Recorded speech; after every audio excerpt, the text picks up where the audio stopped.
तो आज का डेट डालिए 1 जनवरी 2026।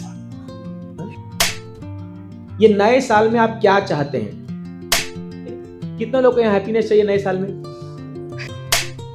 कितनों को लगता है कि हैप्पीनेस हमेशा रहेगा इस साल में?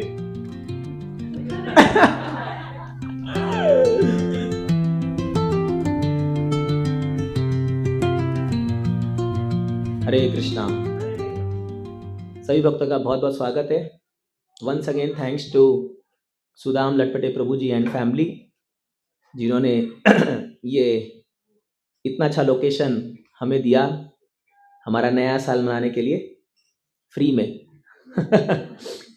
तो हम लोग लगभग, मैं और हृदय माधवपुर यहाँ लगभग 6 महीना पहले आए थे हम लोग, और प्रभु जी पूरा एक एक पेड़ हमको दिखा रहे थे, ये इसका पेड़ है, ये उसका पेड़ है, ये है, ये वो है।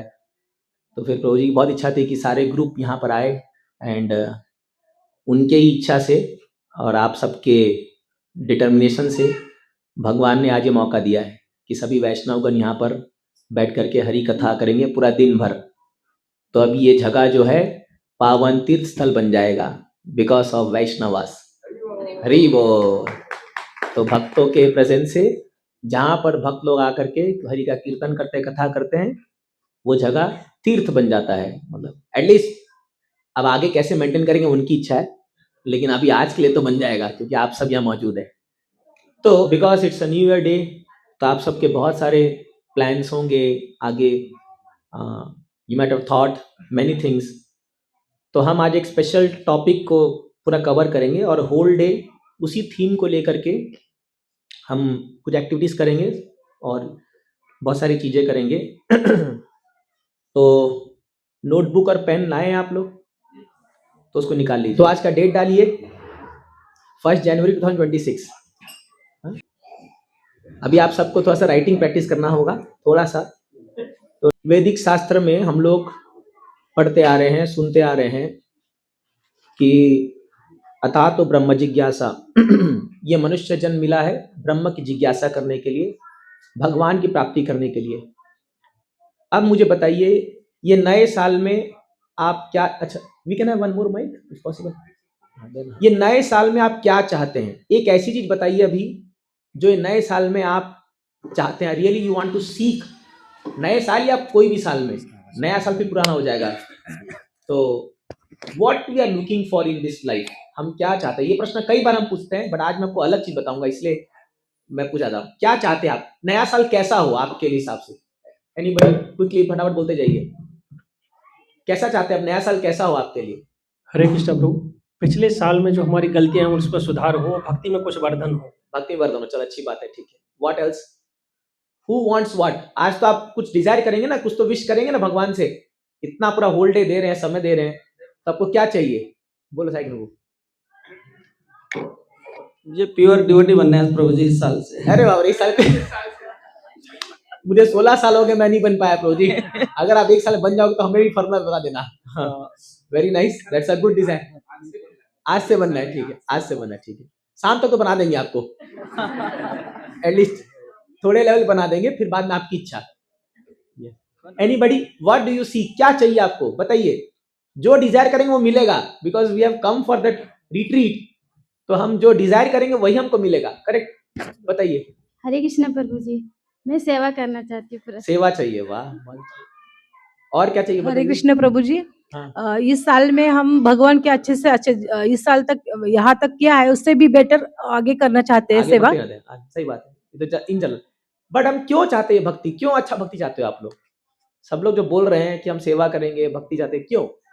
कुछ तो, हाँ, आनंद, सही, करेक्ट, आनंद चाहिए, हैप्पीनेस चाहिए। लोग को यहाँ हैप्पीनेस चाहिए नए साल में? सबको चाहिए? पक्का?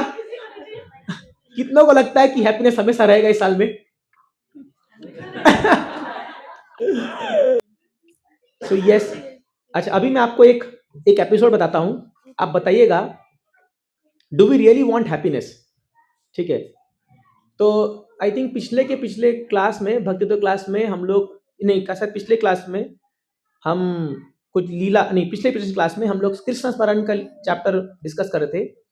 तो उसमें आई थिंक हमारे प्रदीप प्रभु ने द्रौपदी का लीला हम लोग को सुनाया था, और फिर मैं उसको एलैबोरेट किया था कि किस प्रकार जब द्रौपदी को दुशासन जो है वो पूरा खींच के लेके आता है उसके बालों को, और भरी सभा में, असत सभा में द्रौपदी का इतना अपमान होता है, और द्रौपदी सभी लोगों को देख रही है एकदम मासूमी से कि कोई तो बचा लो, ये क्या है, यहाँ बड़े बड़े योद्धा लोग बैठे हुए हैं, मेरे पति बैठे, 5 पति बैठे हैं, भीष्मदेव बैठे हैं, इधर जो है विदुर बैठे हैं, और राजा स्वयं बैठे हैं धृतराष्ट्र, बट इन सभी बड़े बड़े योद्धा अतिरथी महारथी के बीच में भी कोई एक स्त्री को बचाने के लिए उठ नहीं पा रहा है। तो उस दृष्टि से द्रौपदी देख रही है वहां पर, और अंत तक प्रयास करी। आप लीलापुरी जानते हैं, तो ये लीला सुन के आपको बहुत आनंद आता है। ये द्रौपदी की ये व्यथा सुन करके, द्रौपदी का ये दृश्य अगर आप जब इमेजिन करते हो तो आपको आनंद आता है कि रोना आता है? रोना आता है, रोना आता है ना। कई बार समटाइम्स द्रौपदी चलते, एक बार एक प्रभु जी आए थे तो भागवतम क्लास दे रहे थे, तो नरसिंह चैतन्य प्रभु, तो वो ऐसी क्लास बैठे थे हमारे मंदिर में ही, और वो जैसी लीला स्टार्ट की, बहुत सुंदर लीला बोलते हैं, बहुत सुंदर, और वो पूरा श्लोक के साथ ऐसा बोल रहे थे, इतना रोने लगे क्लास, भागवतम क्लास में बैठ करके पूरा फुट फुट कर रोने लगे एकदम। हम लोग सब भी एकदम बैठे हैं, क्या करें अभी इनको, तो ही स्टार्टेड क्राइंग, पूरा जैसे बच्चे लोग रोते हैं ना वैसे रोने लग गए द्रौपदी का लीला बोलते बोलते एकदम, और वो कंट्रोल ही नहीं कर पाए अपने आप को। और अक्सर लोग रो देते हैं, अक्सर लोग रो देते हैं। मैं आपको और लीला सुनाता हूँ अभी, सेम द्रौपदी का ही एक मुझे याद आ गया एक पास टाइम। तो आपको पता है कि ये जब ये गैम्बलिंग मैच होता है, तो गैम्बलिंग मैच जब ये द्रौपदी का ऐसा सीन होता है तो भगवान कृष्ण आके बचा ले, द्रौपदी को बचा लेते हैं। तो द्रौपदी उस समय इतना क्रोधित हो जाती है कि बोलती है मैं पूरे कौरवों को श्राप दूंगी। वो मतलब श्राप देने ही वाली थी कि गांधारी आ जाती है वहां पर, और गांधारी आकर द्रौपदी को रोक देती है कि द्रौपदी मैं जानती हूं तुम्हारा बहुत अपमान हुआ है, लेकिन प्लीज श्राप मत देना। क्योंकि उसको पता है कि एक चेस्ट लेडी, अगर एक पतिव्रता स्त्री अगर श्राप दे देगी तो वो सफल हो जाता है। आज की नहीं, उस समय की उतना तपस्या भी चाहिए। आज अभी माता सोचेंगे अब देखो बताती हूँ आप सब चेस्ट है, बट अभी श्राप काम नहीं करता। तो कई बार हमारे मंदिर में जब ब्राह्मण दीक्षा होता है ना, तो कुछ गुस्सा में लोग जनेऊ पकड़ लेते हैं, प्रभु जी और बोला ना, अभी मैं घुमा रहा हूं। तो एक बार गुरु महाराज के सामने ऐसे ही कुछ हो रहा है, हमारा बोले कुछ काम नहीं होगा, क्योंकि आज का जो ब्राह्मण है उसमें ताकत नहीं उतना। तो महाराज बोले आज का श्राप काम नहीं करता, बट नहीं उस समय ये चलता था ये सब। तो श्राप देने वाली थी गांधारी आकर के जो है उनको रोक देती है कि श्राप मत दो, और प्लीज माफ कर दो, ये लोग तो मूर्ख है ही, श्राप मत दो। तो द्रौपदी वो तो इतनी महान भक्त है कि अपने 5 पुत्रों के हत्यारे को भी छोड़ देती है, अश्वत्थामा पढ़े भागवत में हम लोग, उसको माफ कर दी तो ये तो चलो क्या है, वो तो खुद पर इंसल्ट हुआ। बट उसके बाद क्या होता है, दुर्योधन इतना खल है था, इतना मतलब इतना उसके अंदर वेंजेंस क्या बोलेंगे, पर अगर ईर्ष्या भरी पड़ी थी कि वो जाके धृतराष्ट्र को बोलता है कि दोबारा गैम्बलिंग करो, दोबारा अगर तुम गैम्बलिंग मैच दोबारा नहीं कराए, क्योंकि पूरा मैच खत्म होने वो हो गया, बर्बाद हो गया, क्योंकि द्रौपदी के सीन में सब कुछ डिसमेंटल हो गया, बंद हो गया पूरा मैच। तो बोले अगर नहीं करोगे मैं सुसाइड कर लूंगा। दुर्योधन बोलता है कि मुझे इन पांडवों को पूरा मिट्टी में मिलाना है, पूरा मतलब चूर चूर करना है इनको। तो धृतराष्ट्र वो भी अंधे हैं, अपने पुत्र के मोह में इतने अंधे हो गए कि उन्होंने दोबारा गैम्बलिंग के लिए बुलाया युधिष्ठिर को, दोबारा। इतना एपिसोड हो गया उसके बाद दोबारा बुला रहे हैं, और फिर क्या होता है कि गैम्बलिंग के लिए युधिष्ठिर आ जाते हैं, क्योंकि वो बड़ों की आज्ञा स्वीकार करते हैं और ये भगवान की इच्छा भी बोल सकते हैं। तो शकुनी जो है बोलते हैं जो उसके पास पासे थे ना, वो उसके पिता के हड्डियों से बने हुए थे। जो पासे वो फेंकता था ना शकुनी, तो वो हड्डियों से बने थे, और ऐसा जादुई था उसके हाथ में कि जीतना ही जीतना है। It was like greatest gambler. जैसे आज आप लास वेगास कैसीनो में जाओगे और कोई ऐसा पासा आ जाए तो आप तो करोड़पति बन जाओगे एकदम 2-4 दिन में ही। तो ऐसा था। तो फिर आपको पता है आगे कहानी की बेट लगती है कि इस बार जो ये बेट लगता है कि अगर पांडव जीत गए तो सारा जो चीज हमने लिया है पांडव वापस कर देंगे, और अगर हार गया, जो भी हारा इसमें 12 साल का वनवास और 1 साल अज्ञातवास। 12 साल वनवास, 1 साल अज्ञातवास में क्या मतलब कि आपको जंगलों में छुप के घूमना पड़ेगा, और अगर आप ट्रेस आउट हो गए, आप अगर दिख गए या आपका गूगल मैप लोकेशन ट्रेस हो गया, दोबारा 12 साल। ऐसा बेट, और इनको पता है हारने वाले भैया, शकुनी के पास ये पासा है, और हार जाते हैं। ये तो आप हार जाते हैं। ये भगवान की योजना है। तो 12 साल के लिए वन में जाते हैं। दुर्योधन का तब भी मन नहीं मान रहा है। सोचिए इतना खल आदमी था ये कि इनको वन में भेजने के बाद इनकी पत्नी का अपमान कर दिया, इनका सारा धन वन लूट लिया, उसके बाद भी इसके मन में क्या रखा है कि अभी भी इनको और सबक सिखाना है। वो कभी चैन से नहीं बैठा। ये होता है एक आदमी का हाल जब उसके मन में ईर्ष्या द्वेष जलता रहेगा। जब तक आपके मन में यह ईर्ष्या की अग्नि जलती रहेगी या वेंजियंस, मतलब हमसे प्रतिशोध की ज्वाला बोलते हैं, प्रतिशोध की ज्वाला, तो भले ही सामने वाला व्यक्ति कितना भी नुकसान क्यों न हो जाए, आप संतुष्ट नहीं बैठोगे, आपको शांति नहीं मिलेगी। क्योंकि प्रॉब्लम बाहर से नहीं है, प्रॉब्लम अंदर से है। अंदर वो अग्नि जल रही है। तो दुर्योधन हमें सोचता क्या करूं जैसे इनको ट्रबल हो, क्या करूं जैसे इनको ना बहुत परेशानी हो। तो दुर्योधन बोलते हैं, दुर्योधन की जो रसोई थी, जो उसका cooking, he was very great chef. ये सब चीजें महाभारत में बताई गई, लेकिन कई बार हम लोग सुनते नहीं है। बड़े बड़े मुनिगर आते थे उनके घर में प्रसाद पाने के लिए, बिकॉज उनकी कुकिंग इतनी जबरदस्त थी, लाजवाब थी। हालांकि मन बहुत गंदा था, बट फिर भी कला बहुत अच्छी थी। तो एक बार दुर्वासा मुनि आए उनके पास, प्रसाद के लिए आए। ऐसा कृष्णा को छोड़ करके कोई भी उनका प्रसाद कभी टालता नहीं था, बट भगवान कृष्ण नहीं खाए। आपने सुना ना, दुर्योधन के मेवा त्यागे साग विदुर घर खाई। भगवान कृष्ण दुर्योधन ने घर का एक अन्न भी नहीं खाया, because he was a non devotee. तो अगर आप डिवोटी नहीं हो तो कृष्ण कभी नहीं खाएंगे हमारे घर का। बड़े बड़े लोग आके आपके घर में भोजन करके चल जाएंगे, बट भगवान नहीं आएंगे, because he will only eat in devotees house, that is the standard. तो दुर्योधन के यहाँ दुर्वासा मुनि आए और उनके साथ 1000 शिष्य आए। तो बहुत अच्छा उनको प्रसाद खिलाया, सब कुछ बढ़िया फीस्ट हो गया। फिर बोला कि दुर्योधन बोला, अरे मेरे घर में क्या रसोई बनती है, आपको अगर अच्छा पकवान टेस्ट करना है पांडवों के यहाँ जाइए, जबकि पांडव कुछ नहीं है। तो बोले क्या, अच्छा ऐसा है क्या? बोले हाँ, महाराज युधिष्ठिर के पास एक अक्षय पात्र है और वो इतना गजब गजब पकवान बना के लाता है कि जो आपको चाहिए, यहां बैठ बैठ के आपको फ्रेंड्स का या स्पेनिश जो खाना है आपको बताइए, जो चाहिए वो बन के आएगा आपको, जो चाहिए। बोला वेरी नाइस। तो बोला मैं तो पूरा अपने, नहीं 10,000 शिष्य थे, पूरा 10,000 शिष्यों के साथ मैं जाऊंगा कल युधिष्ठिर महाराज का प्रसाद पाने के लिए। और अभी दुर्योधन सोचा ये तो बहुत अच्छी बात हो गई भाई, मेरा तो काम हो गया। क्योंकि पता है दुर्वासा भी बहुत फेमस है कर्ज देने के लिए। इसको थोड़ा गुस्सा आता है, इनको फटाक से कर्ज देते हैं। हाँ, और इसकी वजह से एक बार ट्रबल में फंस गए थे अम्बरीश महाराज के चक्कर में। तो ये बोला मेरा काम होगा, अभी इनको कर्ज करेगा तो 12 साल तो ऐसे है ही, और कुछ मिलेगा तो मेरे को बड़ा आनंद आएगा। He wanted to seek pleasure. जब दूसरा कोई सफर कर रहा है तो हमें आनंद आ रहा है। तो ये है एक खल व्यक्ति या दुष्ट पुरुष की निशानी। तो दाते दुर्वासा मुनि, अब खबर पहुंच जाती है युधिष्ठिर महाराज तक कि एक्चुअली उसी दिन मॉर्निंग में खबर पहुंचती है कि आज दोपहर को लंच में आपके गेस्ट आ रहे हैं 10,000 + 1। इतने लोग आपके गेस्ट आ रहे हैं, आपको सबको प्रसाद खिलाना। भी कौन? दुर्वासा मुनि और उनके शिष्य। युधिष्ठिर महाराज सिर पकड़ के बैठ जाते हैं, बोलते हैं भगवान, ये एक्चुअली ये खबर कब जाती है, सॉरी ये खबर कब जाती है 12 बजे के बाद, मध्याह्न। क्योंकि ये जो अक्षय पात्र है ये ठीक 12 बजे तक प्रसाद बना देता है, उसके बाद नहीं देगा। और एक जगह ये लिखा है और एक जगह लिखा है कि जब तक द्रौपदी नहीं खा लेती है, जब द्रौपदी प्रसाद पा लेगी, ये द्रौपदी को सूर्यदेव खुश होकर के देते अक्षय पात्र। तो जब द्रौपदी प्रसाद पा लेगी तो फिर वो और प्रसाद नहीं देगा, मतलब फिनिश्ड। तो ये दुर्वासा मुनि लोग पहुंचने वाले हैं और ठीक 12 बज चुका था और तब खबर आता है कि अभी 10,000 लोग आ रहे हैं प्रसाद के लिए। तो युधिष्ठिर महाराज तो द्रौपदी की तरफ देखते हैं, अभी 5 पांडव ऐसे बैठे हैं और द्रौपदी की पत्नी बैठी है और माँ भी कुंती माँ रहती।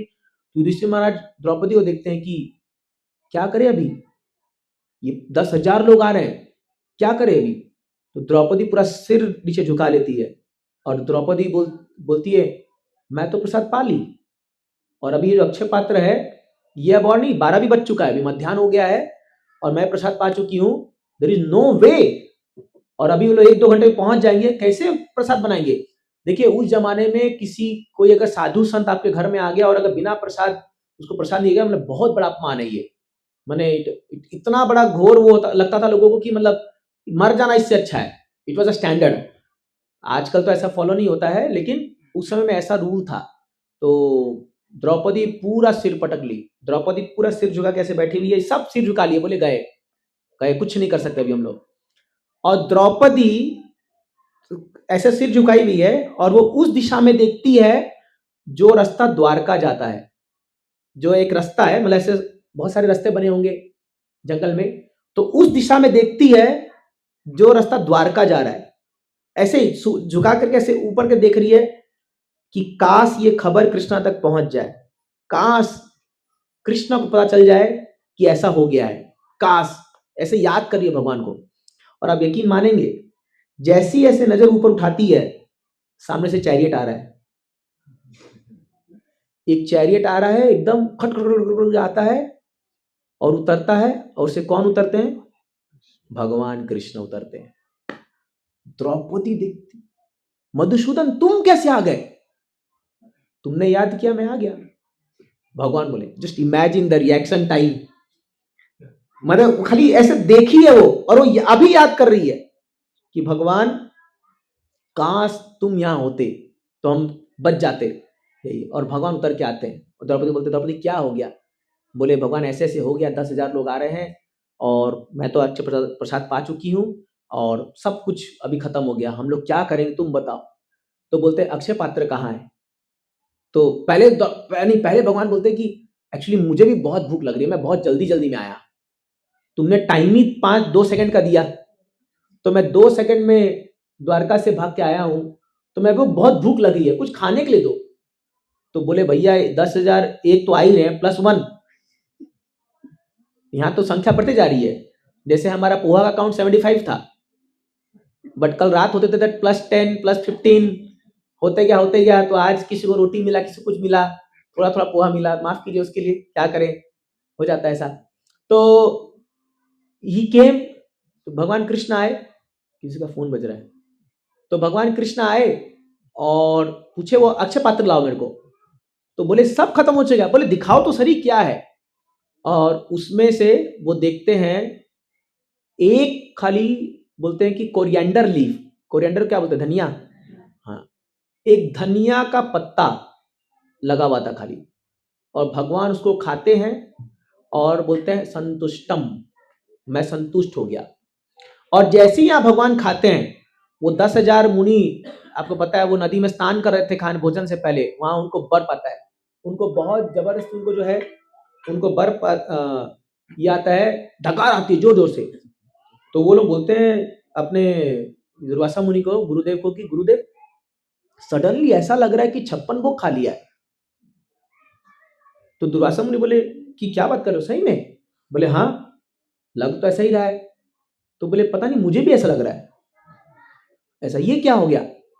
तो बोले, अभी यहां जाएंगे अगर खाने के लिए तो और बेइज्जती होगी, और वो जानते हैं युधिष्ठिर महाराज ठूस ठूस के खिलाएंगे, यहाँ कुछ नहीं है खिलाने के लिए। लेकिन वो लोग क्या सोच रहे हैं कि ठूस हुए। जैसे कभी कभी हम लोग किसी गृहस्थ घर में जाते हैं तो बहुत सोच समझ जाते हैं।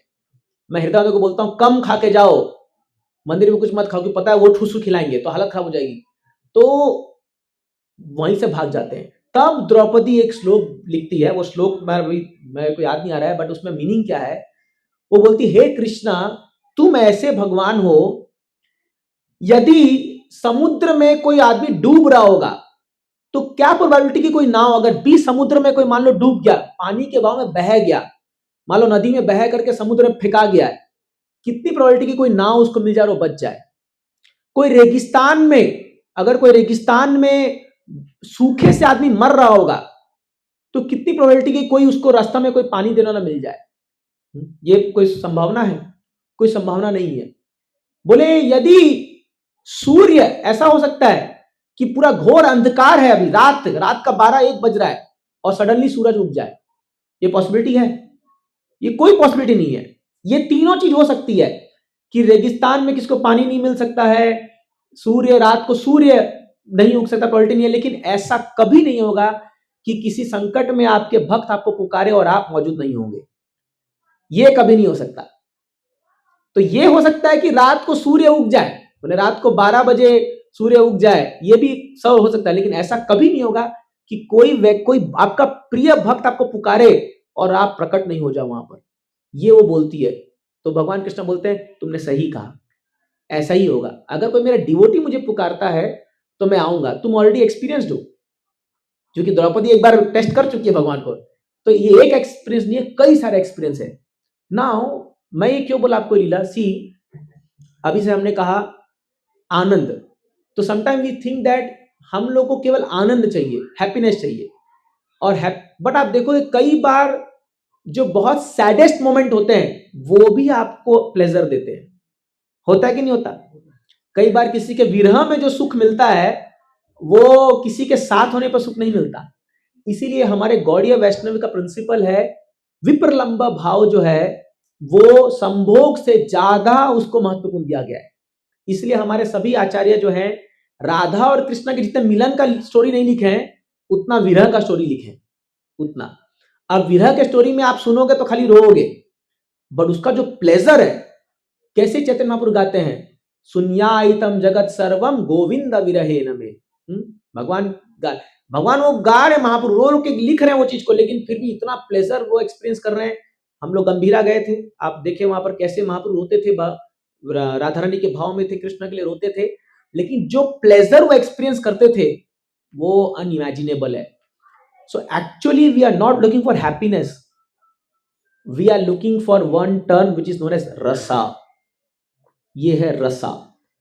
अब मैं आपको एक नया चीज बताने जा रहा हूं, तो वो ये 1 जनवरी से स्टार्ट कर रहे हैं, लेट अस सी। अब मेरे लेक्चर्स में आएगा ये चीजें, क्योंकि ये चीज मैं भी इसको डिस्कवर कर रहा हूं और ये सही है। ये हमारे उपनिषदों में लिखा गया है, रसो वही स।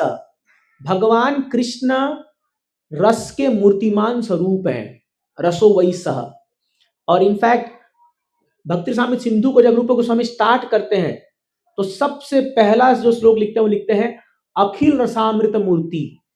भगवान कृष्ण को जब डिफाइन करते हैं अखिल रसामृत मूर्ति, मतलब इस दुनिया में जितना भी रस है, रस मतलब स्वाद, अपन रस मतलब क्या सोचेंगे, मैंगो रस, ऑरेंज रस, करेक्ट है। रस मतलब स्वाद होता है, मेलो भी होता है, टेस्ट भी होता है। रस मतलब है ना रस, तो आपको समझ मुंह में पानी आ रहा है।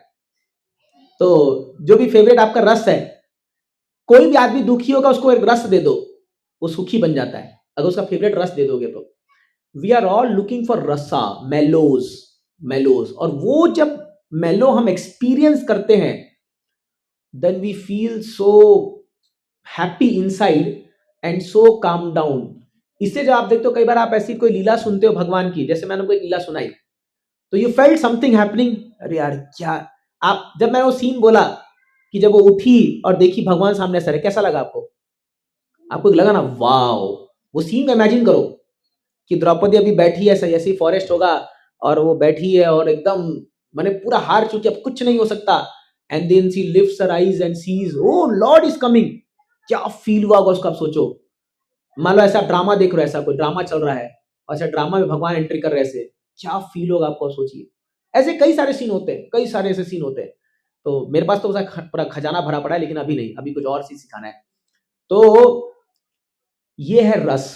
तो रस का मैं एक कथाकार से सुन रहा था कि how do you know that you are experiencing rasa in any activity, how do you know, आप कैसे जानोगे कि मुझे अभी ये रस का आस्वादन हो रहा है?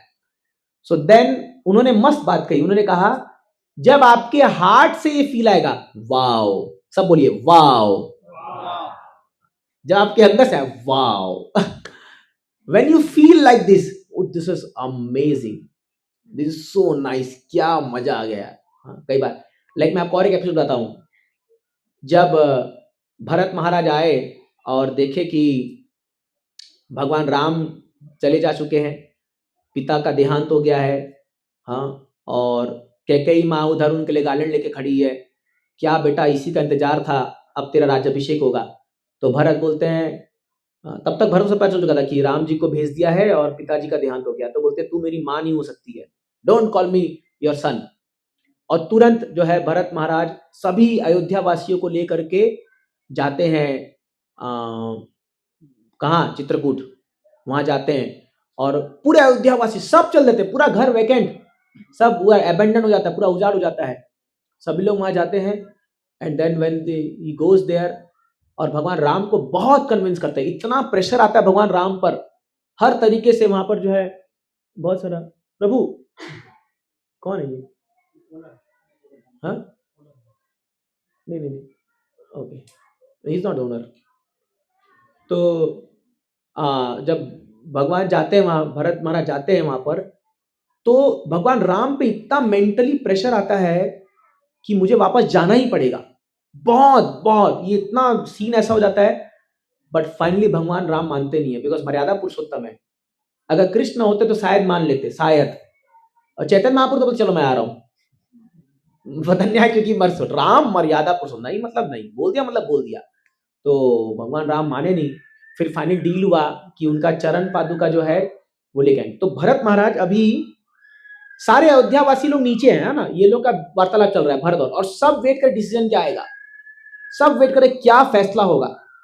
और भरत महाराज जब भगवान राम का चरण पादुका को उठाते हैं, तो उठा करके अपने सिर पर रख के जब वापस मुड़ते हैं, मतलब इधर भी राम जी को देख रहे हैं, ऐसे वापस मुड़ते जाने के लिए, तब अयोध्यावासियों को लगता है नहीं आने वाले राम, और उनका हार्ट ब्रेक हो जाता है पूरा। दे फील लाइक क्या करें, अब ये आखिरी मौका भी चला गया। एक मौका था जब ये लोग राम जी के साथ आ रहे थे, तब भगवान राम ने उनको चीटिंग करके चले गए थे वहां गुहा के पास से। अभी दूसरा मौका ये था, उनको पूरा कन्विंस था कि भरत महाराज ले आएंगे इनको, राम को, मतलब 14 साल तक अब राम जी का दर्शन नहीं होगा। तो दे वर सो हार्ट ब्रोकन। तो एक ड्रामा चल रहा था वहां पर। एक व्यक्ति ऐसे ही गया था, who was not a devotee, तो उसको कोई लेके गया था, एक फ्रेंड उसको लेके गया था इस ड्रामा में। और जब वो सीन हुआ, जब भरत महाराज ऐसे भगवान राम सामने बैठे थे और देखे जब पीछे मुड़ता है, और जो अयोध्यावासी का रिएक्शन आता है, उसको देख करके जो है इसकी आंखों से पानी आ जाता है। उस अयोध्या वासियों का क्रंदन, उनका जो हार्ट के फीलिंग्स को दिखाता है, ही स्टार्टेड क्राइंग। तो उसका दोस्त उसको बोलता है कि क्या तेरे मन में आ रहा है, व्हाट आर यू फीलिंग, जबकि नास्तिक था, मतलब he was not a devotee. Told एक बार और देखना ड्रामा को। अब ये हैप्पीनेस नहीं है। अपन अगर कोई रोमांटिक फिल्म या वो देखते तो दोबारा देखना मन करता है, ये तो बहुत सैड वाला स्टोरी है, बट स्टिल देखने का मन कर रहा है। Why? Because he is experiencing रसा। वो रस का आस्वादन किया उसने जब वो भरत मुड़े। तो आप देखोगे सर्टेन सीन, सर्टेन पास टाइम, सर्टेन श्लोका, वो आपके हार्ट को एकदम फिल कर देता है मेलोस से। दिस इज कॉल्ड रसा। तो रस, तो शास्त्र कहता है रसो वही सह यम लब्ध्वा आनंदी भवेत। जिस दिन आपको ये रस मिल जाएगा, आप आनंदी हो जाओगे, you will become very blissful.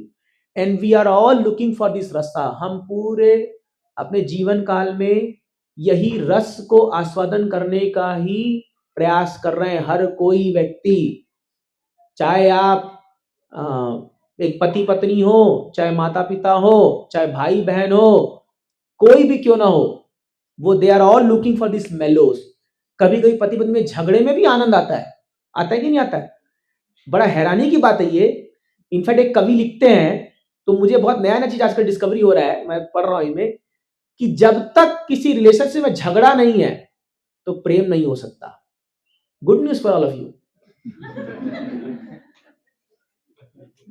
But ऐसा झगड़ा नहीं कि रात भर खाली बैठ के झगड़ ही रहे और सुबह आके काउंसलर को बता रहे प्रभु जी झगड़ा हो गया। हाँ? जैसे परसों रात को 11:30 बजे मेरे एक ड्यूटी का मैसेज आया, Prabhu ji I am fed up with this world, please save me Prabhu ji. और मैं वो मैसेज सुबह 4 बजे को, मैं तो सो गया था 10 बजे, मैं 4 बजे मैसेज देखा कि अरे भाई तू फेड अप रात को हुआ, अभी तेरे को मैं कैसे बचाऊं 4 बजे, मंगल आरती आ जा। That's the only thing I can do for you. Come to Mangal Aarti, you will be saved. फिर 7 बजे का मैसेज आता है, Prabhu ji I am also fed up in my life. Prabhu ji सब मेरा जीवन पूरा बेकार हो गया, क्योंकि वो मंगल आरती नहीं आ पाया था। तो एक मंगल आरती से पहले, एक मंगल आरती के बाद, यही हमारी लाइफ है। लोगों का फेडअप, लोगों का फ्रस्ट्रेशन जो है वो आते रहता है, मैसेज एक एक आते रहता है लोगों का। तो पॉइंट इज दैट, बिकॉज जब हमारे जीवन में रस कम हो जाता है ना, तो हम लोग को लगता है सब लाइफ फेडअप हो गया है। Now how to attain this rasa? तो ये रसा जो आता है, ये आता है रिलेशनशिप से। इसलिए आज का हमारा होल डे का टॉपिक रिलेशनशिप पे ही रहेगा। If we don't have nice relationship with our peer devotees और इवन फैमिली मेंबर्स, आप देखोगे आपकी जिंदगी बहुत ड्राई हो जाती है, बहुत ड्राई हो जाती है।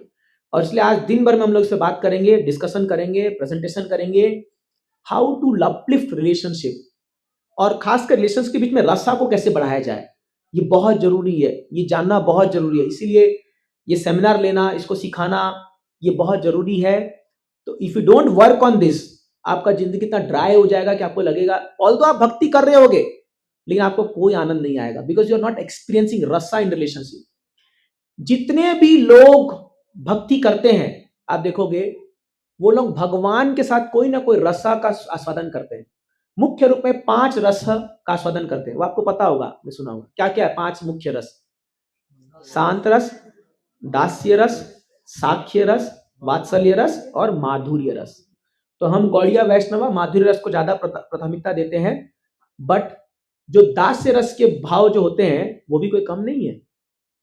शीला रूप गोस्वामी अपने भक्ति स्वामी सिंधु में 9 जो भक्ति के अंग है, श्रवणम, कीर्तनम, विष्णु स्मरणम, वंदनम, अर्चनम, नहीं पाद सेवनम, वंदनम, अर्चनम, दास्यम, साख्यम, आत्मनिवेदनम, इन 9 भक्ति के अंगों के 9 आचार्यों का वर्णन करते हैं।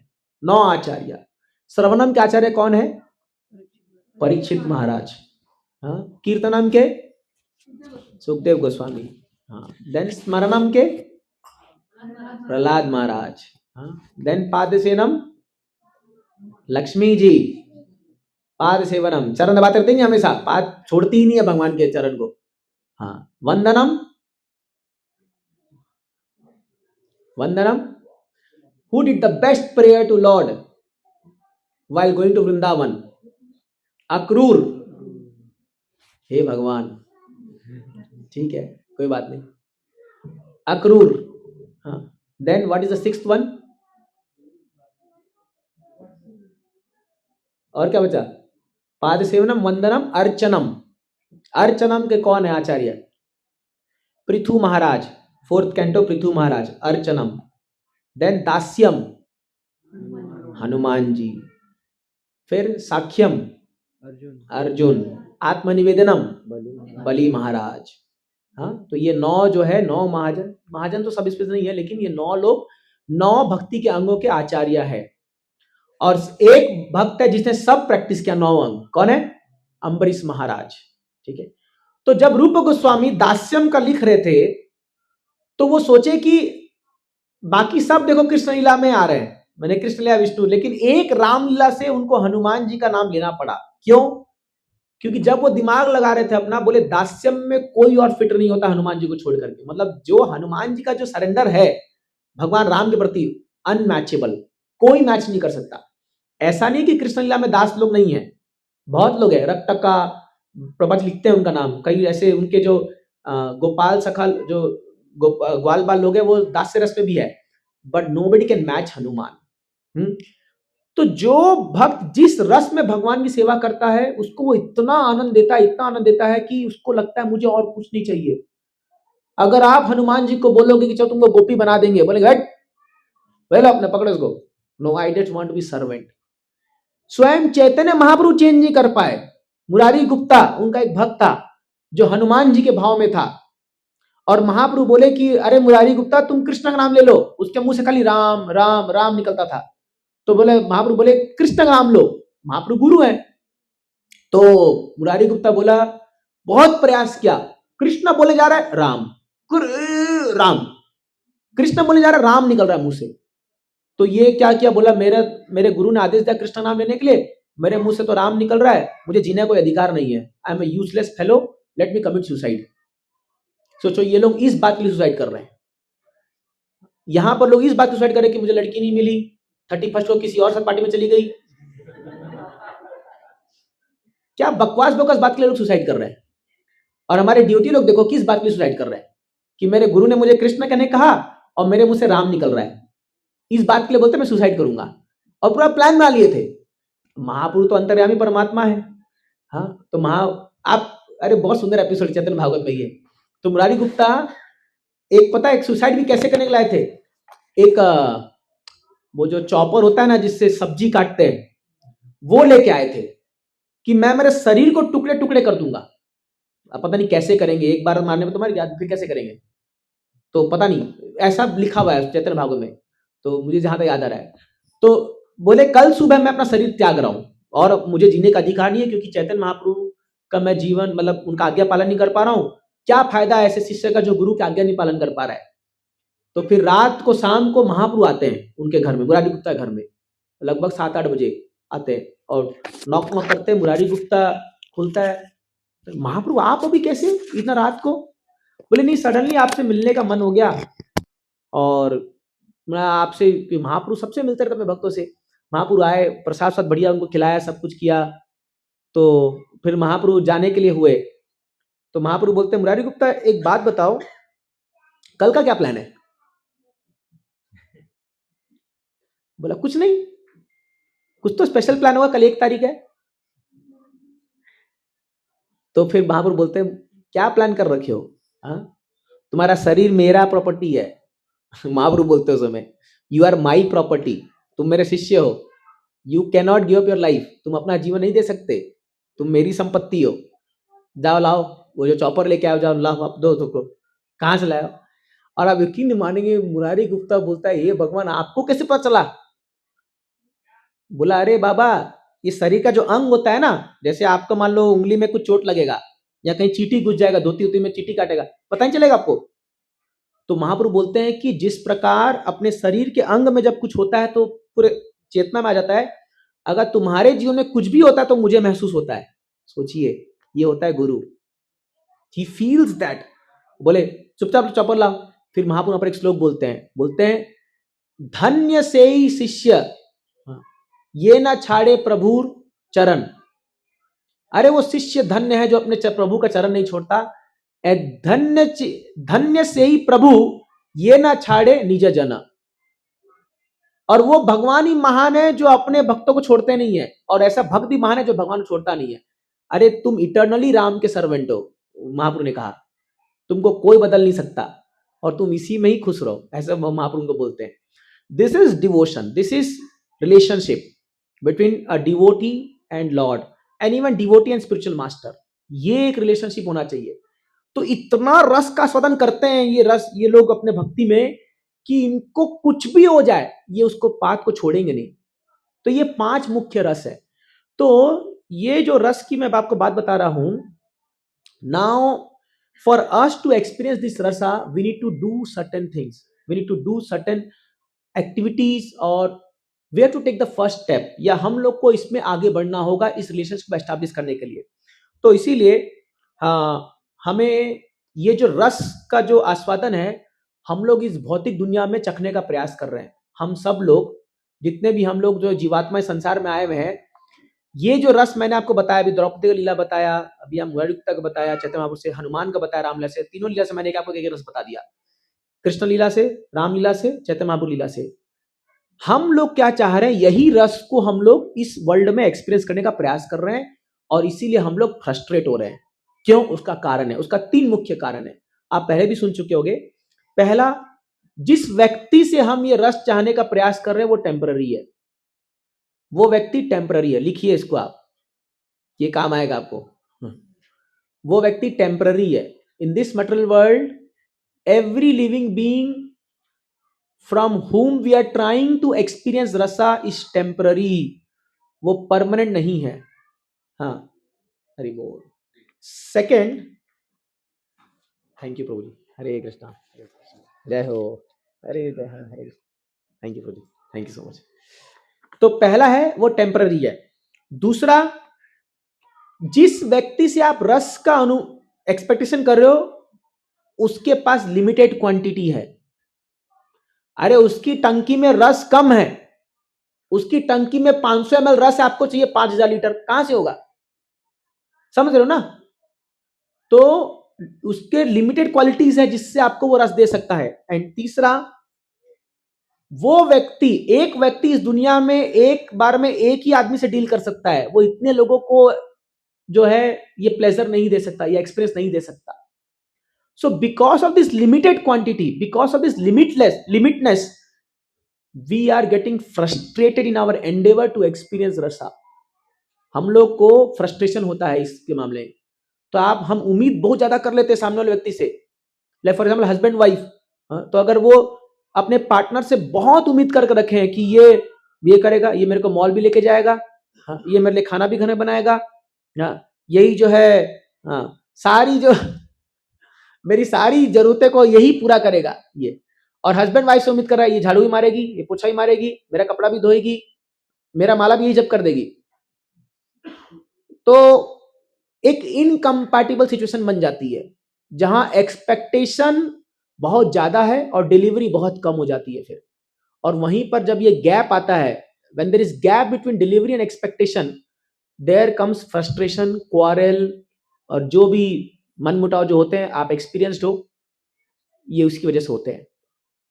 पहले समझो वो व्यक्ति कितना डिलीवर कर सकता है, वो व्यक्ति की क्वालिटी कितनी कैपेसिटी है।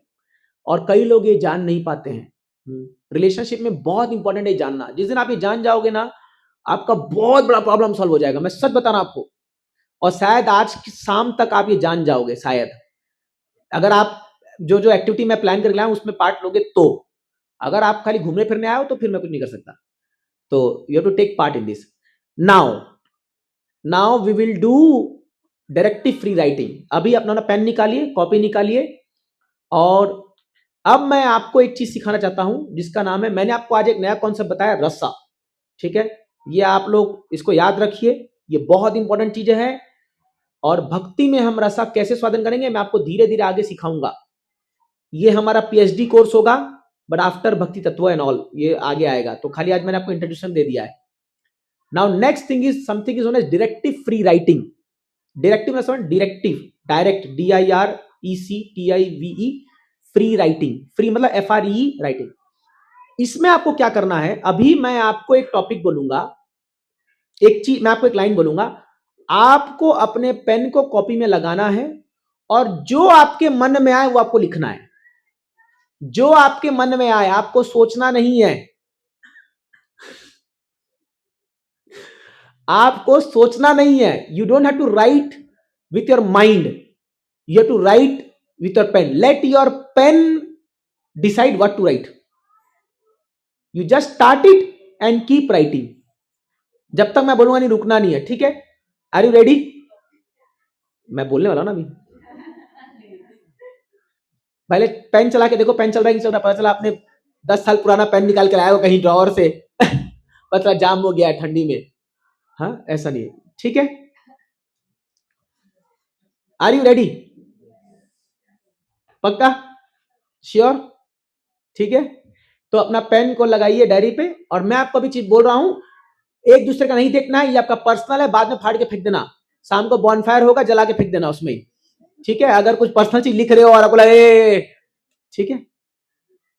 Now write down what are your expectations from your partner. आप अपने पार्टनर, अब यहां पर हस्बैंड के लिए वाइफ हो सकते हैं, वाइफ के लिए हस्बैंड, बच्चों के लिए पेरेंट्स या जो भी आपके पार्टनर समझ लीजिए, ठीक है? What do expect from him और हर, और अगर बच्चे हैं तो देम, अगर कोई सिंगल है, चाइल्ड है ये तो। बट अगर हस्बैंड वाइफ है तो please right about your spouse, ठीक है? आप उनसे क्या एक्सपेक्ट करते हो? जस्ट जो मन में आ रहा लिखो, सोचो मत, मेरे मुंह मत देखो। जो मन में आ रहा लिखो, जो आपके मन में इच्छा है वो लिख डालो पूरा, दूसरे का मत झांकना। जो मन में आ रहा लिखो। For 3 minutes you have to write. Just keep writing. What do you expect from your partner right now? क्या चाहते हो आप उनसे? आपकी क्या क्या इच्छाएं हैं? ठीक है? हरि बोल। जो लोग सिंगल है अपनी गर्लफ्रेंड को याद करके मत लिखने लगना ना। You can write from parents, और जो लोग सिंगल है they can write for Krishna also. Of course Krishna can fulfill anything, you know. Or your friend, some friend you can write, you know. What are the expectations from your partner? Write down, you know. Just keep writing. सोचो मत और एक दूसरे चेहरा मत देखो, just लिखते जाओ, लिखते जाओ, लिखते जाओ, लिखते जाओ, लिखते जाओ, बस लिखते जाओ, लिखते जाओ, ठीक है?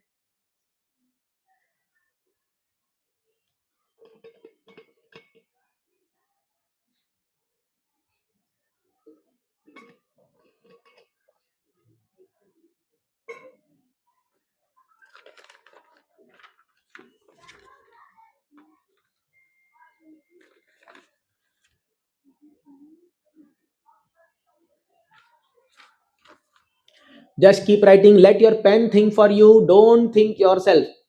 ज्यादा सोचो मत, जो आपके मन में पूरा उतार दो। हिंदी में लिखिए, इंग्लिश में लिखिए, बांग्ला में लिखिए, मराठी में लिखिए, जिसमें लिखना लिखिए, इसको कोई पढ़ने वाला नहीं है, लिखते जाइए।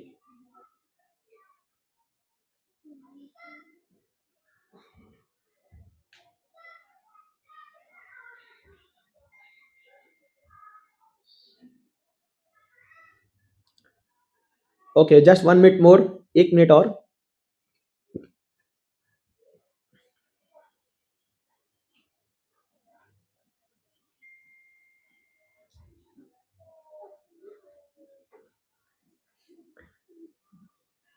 Yes, 30 seconds more. जो आखिरी इच्छा लिख दो।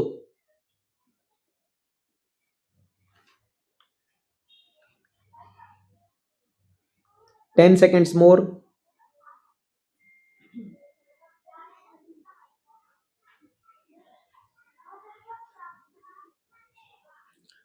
Done. Thank you very much dear devotees, बहुत बहुत धन्यवाद आपका कोऑपरेट करने के लिए। और आप सबने अपने मन की बात ली, किसी को शेयर मत करना है, एटलीस्ट आज तो नहीं। मैं लास्ट में बताऊंगा क्या करना है इसका, ठीक है? अभी शेयर मत करना किसी से। अब समझिए, जो जो आपने एक्सपेक्टेशन लिखा है, ठीक है, एक बार थोड़ा अभी आप इसको खुद गो थ्रू कीजिए। जो आप चाहते हो उनसे एक बार 1 मिनट खिला कर इसमें आप गौर कीजिए, क्या आपके अंदर वो क्वालिटी है?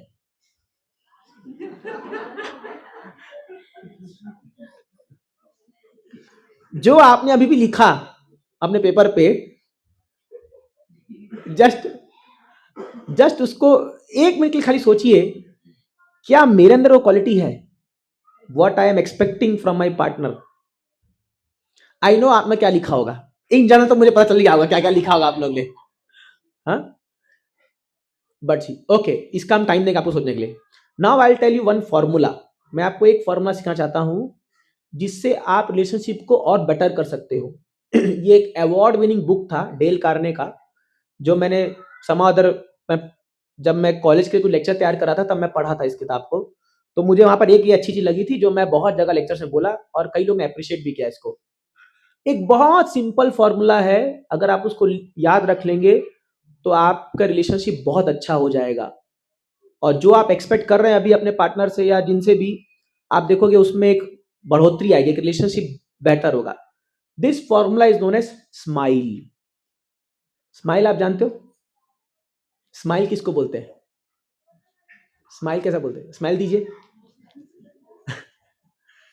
स्माइल, हंसी नहीं, हा हा हा, ऐसा नहीं, स्माइल। एग्जाम्पल दो आपको स्माइल का। जब अर्जुन जो है एकदम डिप्रेस होकर के भगवता युद्ध से, महाभारत युद्ध से पहले एकदम जब वो रख दिया और जब वो बोलता है शिष्यस्ते हम साधी माम तम प्रपन्नम, हे भगवान अब मुझसे नहीं युद्ध होगा, बस मैं हार गया, तब भगवान क्या देते अर्जुन को उस समय? स्माइल। बस अर्जुन हो गई, टाइट ऑफिस हो गई। ही जस्ट स्माइल्स। पढ़िए चैप्टर 1 भगवता, ही जस्ट स्माइल्स। अब वो स्माइल को लेकर के आचार्य ने कमेंट्री लिखा है, क्यों भगवान मुस्कुराए वहां पर। भगवान ऐसे है देखो, ऐसे हंसे नहीं। बस भगवान बेइज्जती नहीं किया उसकी, देखो ही आया अर्जुन, बड़ा अर्जुन आया है। No, he didn't laugh. Laugh और स्माइल में फर्क है, समझ लो। लाफ मतलब बेइज्जती करना लोगों की, बट स्माइल मतलब there are lot of meanings. You can also smile when you are compassionate. कभी कभी आपको जब बहुत दया आती है तभी आप एक मुस्कुराहट देते हो। तो there is lot of meaning. Smile is a wonderful thing. आज आप शायद पहली बार, कौन कौन मेरे मुंह से पहली बार सुन रहा है इसको, स्माइल को पहली बार? स्माइल, ओके, आई थिंक मैंने फिर लेक्चर में नहीं बोला है, करेक्ट। तो ओके, थैंक यू, क्योंकि मैं और कई जगह बोल चुका हूं इसके बारे में। This smile is such a powerful tool. मैं बता रहा हूं, इतना गजब का ये एक हथियार है जिसे आप बड़े बड़े तूफानों को रोक सकते हो। किसका तूफान? आपके पत्नी के गुस्से का तूफान या आपके पति के प्रहार का तूफान, ये सब को आप रोक सकते हो just by one smile. You know, एक स्माइल। थोड़ा हम कृपया मोबाइल को साइलेंट पर रख लीजिए, कृपा होगी। तो एक स्माइल गेम चेंजर हो जाता है, पूरा माहौल बदल सकता है एक स्माइल। बट इस कमबख्त स्माइल को लाने में बहुत जन्म लग जाते हैं। एक मुस्कुराहट लाने के लिए, जो जेन्युइन स्माइल, तो जस्ट बोलने के लिए नहीं है, स्माइल का एक एब्रिविएशन भी है, SMILE, अपने कॉपी में लिख लीजिए, SMILE, ठीक है। तो यहां पर कुछ 5 चीजें मैं बता रहा हूं आपको, जो आपको एक हेल्दी रिलेशनशिप के लिए मेंटेन करना है। Now when we are talking about this, we are also considering devotees, क्योंकि अभी आप एक डिवोटी सर्कल में हो, आप भक्तों के समाज में हो, तो न जब केवल आपके परिवार बट आपके भक्तों के जीवन में भी आपको इसको फॉर्मूला को लाना चाहिए। तो of course first S is for smile, S से लिख दीजिए स्माइल, मुस्कुराते रहिए। देखिए, ये दुनिया में कोई व्यक्ति नहीं बोल सकता, जैसे आपने कहा ना कि मैं हमेशा खुश रहूंगा, नहीं, चाहे नया साल हो, चाहे पुराना साल हो, चाहे 31 दिसंबर हो, चाहे 1 जनवरी हो, चाहे जो भी हो, चैलेंजेस जीवन में आएंगे, नो डाउट, चाहे वो डिवोटी हो, नॉन डिवोटी हो, कुछ भी हो। We are in material world, हम दुखालय मसासतम की दुनिया में है, समस्या है, आने वाली है, लेकिन फिर भी मुस्कुराते रहो, जस्ट अ स्माइल। व्हेनेवर जब हम लोगों से इंटरेक्ट करते हैं, specially after a interval of time, जैसे मान लीजिए कोई हस्बैंड है, ऑफिस पे गए हैं, 5-6 घंटे बाद आ रहे हैं, ठीक है, तो जब भी आप अपने पार्टनर के साथ कुछ अंतराल के बाद मिल रहे हो, आपका पहला रिएक्शन स्माइल होना चाहिए, पहला रिएक्शन। बाद में अपना भड़ास निकाल लेना, जो आपके अंदर ये नहीं लाया मेरे लिए, वो नहीं हुआ, ये हो गया, ये हो गया, ये हो गया। First thing you should give is a smile. ये रामबाण है, मैं आपको लिख बता रहा हूं, मैं कई जगह इसको बोल चुका हूं और ये प्रूवन है, मैं कोई ऐसी हवा बना के नहीं बोल रहा हूं, ये वर्ल्ड बेस्ट सेलर बुक का फॉर्मूला है। ये तो भौतिक दुनिया में, लेकिन हम इसको डीओटी में भी अप्लाई कर सकते हैं। Give a smile, a genuine smile, जब भी आप किसी व्यक्ति को मिलते हो, क्योंकि face is the index of mind, आपने सुना होगा, आपका चेहरा ही जो है वो लोगों को दिखा देता है कि आपके मन में क्या चल रहा है। तो इसलिए क्या है, स्माइल, एक स्माइलिंग फेस रहना, it's a symptom of mode of goodness, कि ये आदमी जो है बहुत कंपोज्ड है। And as a devotee we expect कि जब हम व्यक्ति का चेहरा देखें तो हंसमुख चेहरा देखें। करेक्ट है कि नहीं है? अब कई बार आप लोग ये मुझसे भी एक्सपेक्ट करते होगे, जब आप लोग टेंपल आते होगे, जब कई ऑफिस दरवाजा खोलते हैं, how do I react when I first see you? मैं स्माइल देता हूँ, देता हूँ, मैं प्रयास करता हूँ। कई बार लोग को स्माइल नहीं देता मैं, कुछ लोग यहाँ पर है जिनको मैं स्माइल नहीं देता, जिन लोग समझ आते हैं अभी पढ़ने वाली है हमको, वो बहुत स्पेशल लोग है मेरे लिए, तो वो खाली मैं उन लोग के साथ ही करता हूँ, सबके साथ नहीं करता ये चीजें। तो you should give a smile. क्यों?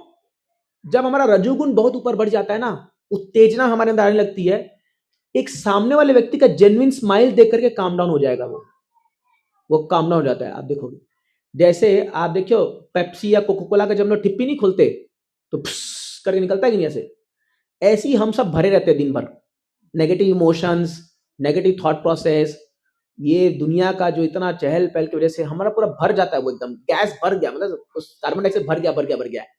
और वो कहाँ निकलता है हमारा, वो ठिप्पी कहाँ खुलती है? जहां पर हमको पता है कि हमारा कंट्रोल है, समझ ना, जहां पता है कि भैया यहां तो मैं पावरफुल हूं, वहां निकलेगी वो ठिप्पी, वहां खुलता है, पूरा निकलता है वो। तो जैसे मान लीजिए कोई व्यक्ति ऑफिस में काम करके आ रहा है, तो वहां बॉस में कुछ नहीं बोल सकता, वहां उसका वो कार्बन डाइऑक्साइड भर रहा है, जैसे ही वो घर आएगा ठिप्पी खुल जाता है। पत्नी भी जब पति को देखेगी ठिप्पी खुल जाता है उसका, तो सारा भड़ास निकल जाता है। अब इसको शांत करने के लिए क्या करना चाहिए? स्माइल, चुपचाप खाली एक मुस्कुराहट दे दीजिए। आप करके देखिए, आज से ट्राई करेंगे करके देखिए, ट्राई इन योर लाइफ, बहुत काम करता है, मैं बता रहा हूं आपको, बहुत काम करता है। देखिए हमारा जीवन जो है, खासकर मैं एज ए ब्रह्मचारी, मुझे बहुत लोग से डील करना पड़ता है। मैं इन पूरे 15-16 सालों में सीखा हूं, अभी भी सीख ही रहा हूं, I can't say that I am perfect in that, but मैं सीख रहा हूं कैसे सिचुएशन को काम डाउन करना चाहिए, मैं धीरे धीरे सीख रहा हूं, तो ये बहुत जरूरी है। तो इसलिए पहला है स्माइल, हंसते रहिए, मुस्कुराते रहिए, लोगों को स्माइलिंगली ग्रीट कीजिए, अच्छे से ग्रीट कीजिए, ठीक है। Next comes M is for memorize. Memorize मतलब याद रखना, मेमोरी, याद रखना। क्या याद रखना है? स्पेशली अपने पत्नी का बर्थडे याद रखिए, या पत्नी जो है उसको बट्टी का बर्थडे याद होना चाहिए, एनिवर्सरी का डेट याद होना चाहिए, करेक्ट है कि नहीं है? तो या नाम, ये ऑफ कोर्स इन जनरल बताया गया है। आप किसी व्यक्ति से मिलते हैं, उनका नाम याद रखना चाहिए आपको। ये इस दुनिया में व्यक्ति को जो सबसे प्रिय चीज है, आपको पता है क्या है वो? उसका नाम। एक आदमी मान लो फुकाड़े मार के सो रहा है, उसको अलार्म नहीं उठा सकती है, लेकिन उसका नाम पकड़ उठ जाएगा वो।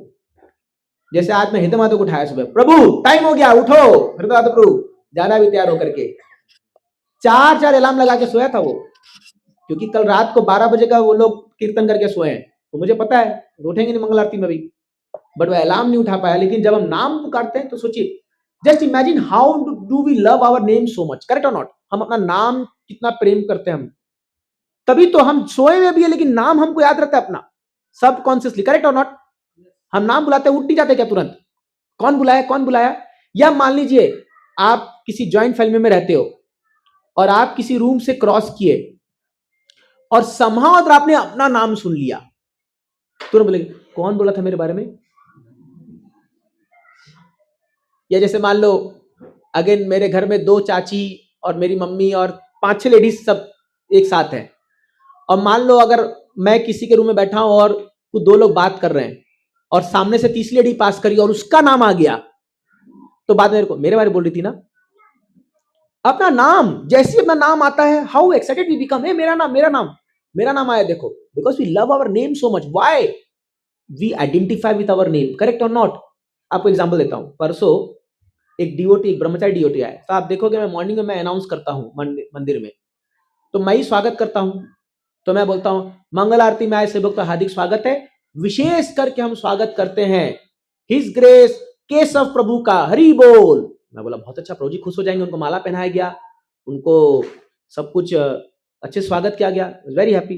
तो आफ्टर सम टाइम वो आके मेरे को बोलते हैं प्रभु बहुत अच्छा आपने स्वागत किया, खाली मेरे नाम के सामने श्री लगा देते तो और अच्छा होता, क्योंकि मेरा नाम श्री केशव दास है, खाली केशव दास नहीं है। बोला सॉरी प्रभु जी। तो मैं फील कर पाया कि ऑफ कोर्स प्रभु जी बहुत अच्छे डीओटी है, सीनियर डीओटी है, बट गुरु ने जो नाम दिया है वो श्री केशव उनको बहुत पसंद है वो, तो खाली केशव बोला, अब केशव तो भगवान का नाम है ना, तो मैं मन में सोचा प्रभु जी केशव तो बोला ना कम से कम, नहीं श्री केशव दास, तो आई कुड फील दैट, इसलिए मेरा नाम क्या है, सौरी चैतन्य। कोई मुझे खाली सौरी बोलता है ना, मन करता है दूं वहीं पर लगा के, कई लोग चैतन्य चैतन्य ऐसे, नो नो नो, जो नाम, क्योंकि गुरु का दिया हुआ नाम है, तो हम गुरु जो दिया है वो अच्छा लगता है कि हमें नाम, हर व्यक्ति को आपका भी जो नाम है आपको पसंद है, तो इसलिए आप चाहोगे कि दुनिया उसको सम्मान से ले, अच्छे से ले, इसीलिए तोड़ फोड़ के नाम नहीं बोलना चाहिए, अनलेस रिलेशनशिप बहुत क्लोज हो। जब रिलेशनशिप बहुत क्लोज है तो मैं बता ना, हब्बी डब्बी चिंपी चिंपा जो बोलना बोल लीजिए आप, वो आपकी इच्छा है। If the relation is very close, if it is not so close, tell proper name, अच्छे से नाम लीजिए, लोगों का नाम याद रखिए, तो memorize. With respect to relationship, remember some of the important things and always remember the trigger points of people. हमेशा याद रखिए कि सामने वाले व्यक्ति को क्या चीज उत्तेजित करती है, क्या चीज पर वो भड़क जाता है।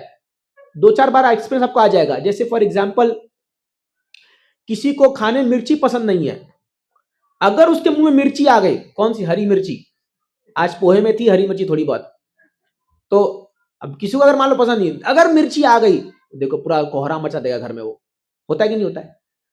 तो बी मेमोराइज का मतलब है याद रखिए उन चीजों को, जो चीज उनको पसंद नहीं है उसको नहीं करना चाहिए। Now third is I is for interest. We have to go little fast, समय बहुत पार हो रहा है, बट चलो दिस इंपॉर्टेंट।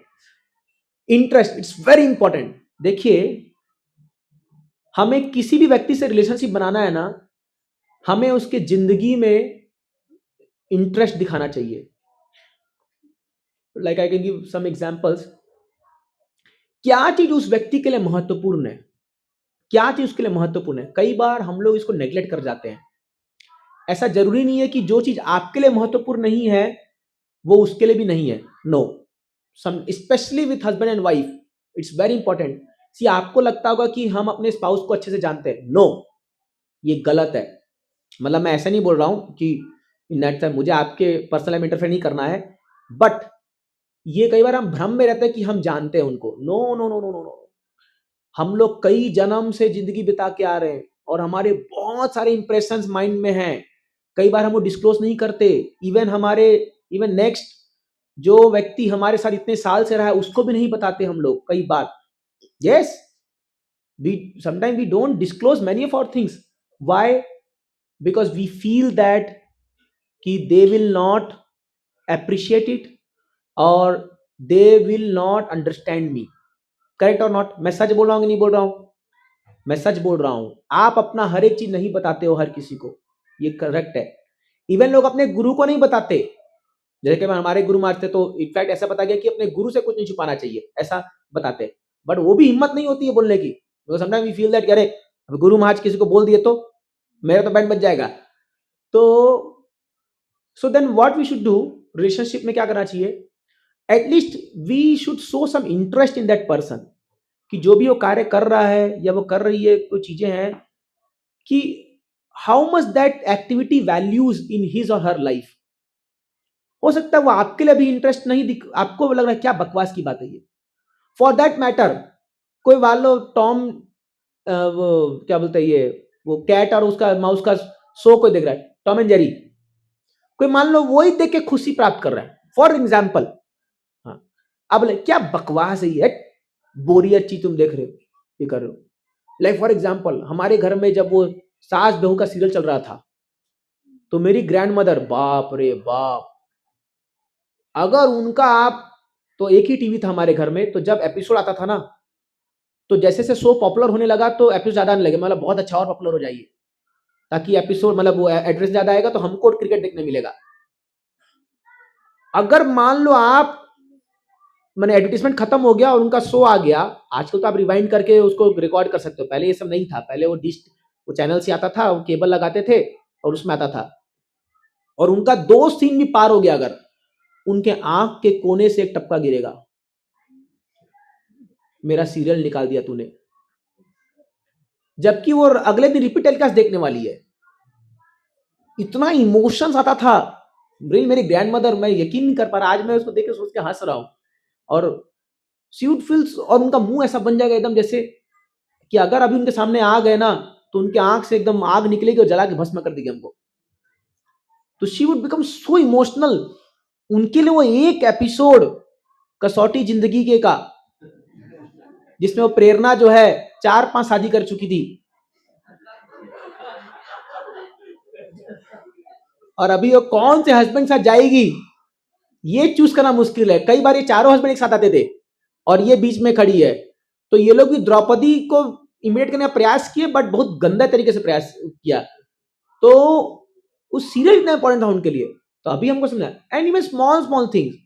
तो मैं एक हंसी के लिए एग्जांपल दे रहा हूं, but try to find out what matters in their life. It is very important. Sometimes we are very self centred. बस मेरा मेरा चीज कर दो, मेरा खाना, मेरा कपड़ा, मेरा ये, मेरा मेरा मेरा कर दो। We hardly bother about the other person. उसको क्या पसंद है, what does she want from me और what does he want from me. इसलिए मैंने आपको बोला लिखो। तो अभी आपके पार्टनर ने भी लिखा होगा, अब घर जाके पूछोगे आप क्या लिखा था